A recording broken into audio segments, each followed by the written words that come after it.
بسم اللہ الرحمن الرحیم۔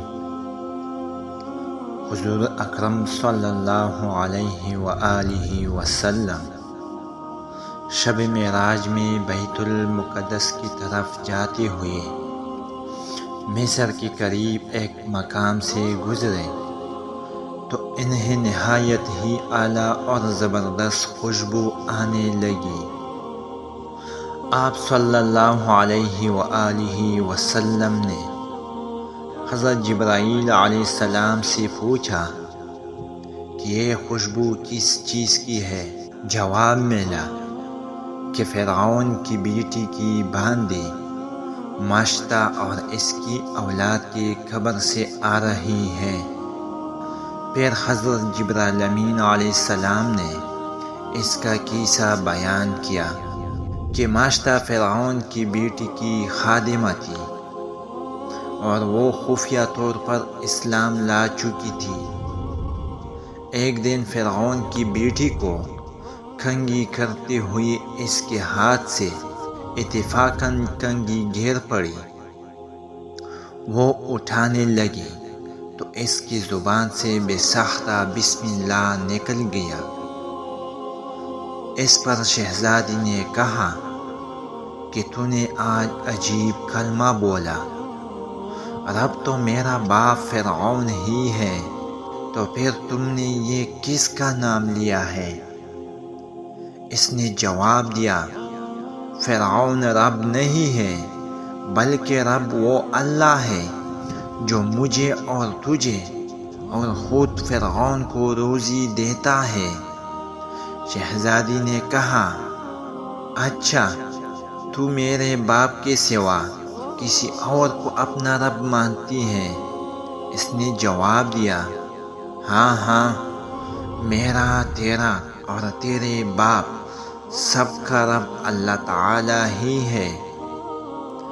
شہزادی نے اپنے باپ سے کہا، وہ سخت غضبناک ہوا اور اسی وقت اس سے برسر دربار بلوا بھیجا اور کہا کہ کیا تو میرے سوا کسی اور کو اپنا رب مانتی ہے؟ اس نے کہا کہ میرا اور تیرا رب اللہ تعالی ہی ہے جو بلندیوں اور بزرگی والا ہے۔ فرعون نے اسی وقت حکم دیا کہ تانبے کی جو گائے بنی ہوئی ہے اس کو خوب گرم کیا جائے، اور جب بالکل آگ جیسی ہو جائے تو اس کی بچوں کو ایک ایک کر کے اس میں ڈال دیا جائے، آخر میں خود اسے بھی اسی میں ڈال دیا جائے۔ چنانچہ وہ گرم کی گئی۔ جب آگ جیسا ہو گئی تو حکم دیا کہ اس کے بچوں کو ایک ایک کر کے اس میں ڈالنا شروع کرو۔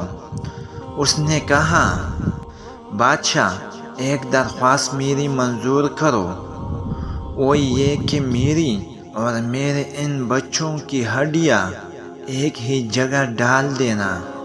اس نے کہا، اچھا تیرے کچھ حقوق ہمارے ذمہ ہیں اس لیے یہ منظور ہے۔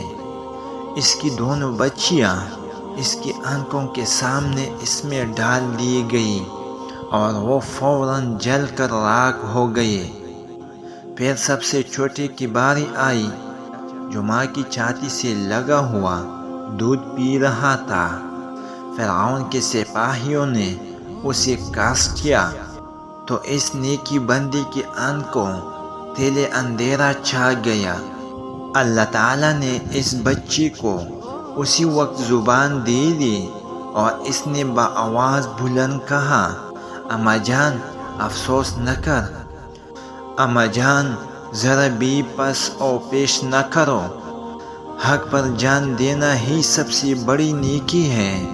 چنانچہ انہیں صبر آ گیا، اس بچے کو بھی آگ میں ڈال دیا گیا اور آخر میں ان کی ماں کو بھی اسی آگ میں جلا کر مار دیا۔